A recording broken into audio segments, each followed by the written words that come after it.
శ్రీ గురుభ్యో నమః. జయ గురుదేవ్. ఈరోజు మనం శక్తిపాత సిద్ధ మహాయోగ గురు పరంపర గురించి తెలుసుకుందాం. ఈ పరంపర ఎప్పటిది, ఎలా మొదలైంది అనేక విషయాల గురించి తెలుసుకుందాం. శక్తిపాత సిద్ధ మహాయోగ గురు పరంపర ఉన్న అన్ని ఆధ్యాత్మిక మార్గాల్లో మహాయోగము, మహాసిద్ధ మార్గము ఉన్నత మార్గము. అయితే ఈ మార్గము అతి సనాతనమైన గురు పరంపర. ఇది ఎలా మొదలైంది అనే విషయం గురించి తెలుసుకుందాం. భూమి మీద ఉన్న ప్రతి మానవుడు కూడా మోక్షం పొందడానికి అర్హత ఉన్నవాడే అయినప్పటికీ తన యొక్క ప్రారబ్ధాల వలన, కర్మల వలన, సంస్కారాల వలన అనేక జన్మలు అదే జన్మచక్రంలో ఇరుక్కుపోతూ ఉన్నాడు. ఈ జన్మచక్రం నుంచి స్వయంగా తనకు తానుగా బయటికి రాలేకపోవడంతో పరమాత్ముడే దయతలచి ఈ మార్గాన్ని మనకి ప్రసాదించాడు. అయితే మొట్టమొదట ఇది ఎలా మొదలైందో తెలుసుకుందాం. మొట్టమొదట శివుడు పార్వతికి శక్తిపాతం చేసినట్టుగా చెప్పబడింది. అయితే శివుడు గురించి ఇంకొక మాట మనం ఇక్కడ చెప్పుకోవాలి. మనకి ఉన్నది ఒకే ఒక గురువు, ఆది గురువు శ్రీ దక్షిణామూర్తి.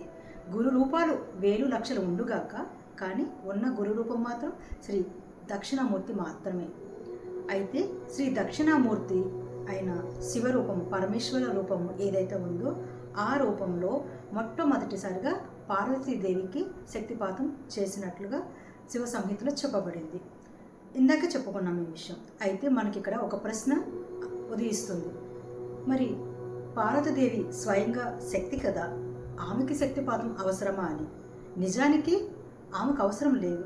ఈ శక్తిపాత సిద్ధ మహాయోగ గురు పరంపర సిద్ధ మహాయోగం మొదలు కావటానికి పరమేశ్వరుడు పార్వతీదేవికి మొట్టమొదటిగా చేసినట్లుగా చెప్పబడింది. ఆ తర్వాత మనకి రామాయణ కాలంలో శ్రీరాముల వారికి వశిష్ఠుల వారు, అలాగే మహాభారత కాలంలో శ్రీకృష్ణుడికి సాందీపముని, అలాగే శ్రీకృష్ణ పరమాత్ముడు అర్జునుడికి, అలాగే తర్వాత కాలంలో జమదగ్ని మహర్షి, ఇప్పటి వరకు అంటే ఇంకా కొన్ని వందల సంవత్సరాల తర్వాత ముందు శ్రీ గంగాధర్ తీర్థ మహారాజు నుంచి మళ్ళీ ఈ గురు పరంపర కొనసాగుతూ వచ్చింది.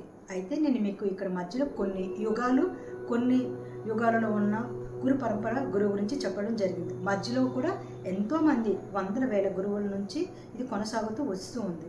అయితే ఇక్కడ ఎవ్రీ 600 ఇయర్స్కి, ప్రతి 600 సంవత్సరాలకు ఒకసారి ఈ యొక్క మార్గము లుప్తమైపోతుంది. లుప్తం అవ్వడం అంటే కనుమరుగవుతుంది. అంటే కనిపించదు. ఎక్కడో ఒక్కరు మాత్రమే దీక్ష తీసుకున్న గురువులు, శిష్యులు ఉంటారు. ఎవ్రీ 600 ఇయర్స్కి మళ్ళీ బహిర్గతం అవుతూ ఉంటుంది. అలా ఈ కాలంలో మొదలుపెట్టింది శ్రీ గంగాధర్ తీర్థ మహారాజు గారు.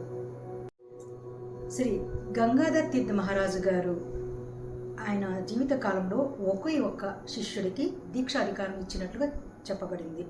అది శ్రీ నారాయణ తీర్థ మహారాజు గారు. ఆయన ఇంకో 2 శిష్యులకి దీక్షాధికారం ఇచ్చారు. నారాయణ తీర్థ గారి ద్వారా దీక్ష తీసుకున్న శ్రీ యోగానంద విజ్ఞాన్ మహారాజు గారు విష్ణు తీర్థ గారికి, శివోం తీర్థ గారికి, శివోం తీర్థ మహారాజు గారు సహజానంద తీర్థ మహారాజుకి, సహజానంద తీర్థ మహారాజు గారు శ్రీ కన్నట్టి శ్రీనివాసులు గారికి, తర్వాత ఇప్పుడు నేను అదే పరంపరలో గురువుగా కొనసాగుతున్నాను. నా యోగిక్ నేము మహాయోగిని మహాలక్ష్మి. నాతో పాటు ఎంతోమంది గురువులు ఉన్నారు. అలాగే ముందు గురువులు కూడా ప్రతి ఒక్క గురువుకి ఎంతోమంది దీక్షాధికారం గురువులు ఉంటూ ఈ యొక్క శక్తిపాత సిద్ధ మహాయోగ మార్గాన్ని ప్రపంచం అంతటా విస్తరింపజేస్తూ ఈ యొక్క సేవ చేసుకుంటూ ప్రతి ఒక్కళ్ళు కూడా ఆధ్యాత్మిక మోక్షం పొందాలి అనే కోరిక ఉండి అర్హత ఉన్న ప్రతి ఒక్కరికి కూడా ఈ జ్ఞానం అందిస్తూ సేవ చేస్తున్నారు. జై గురుదేవ్.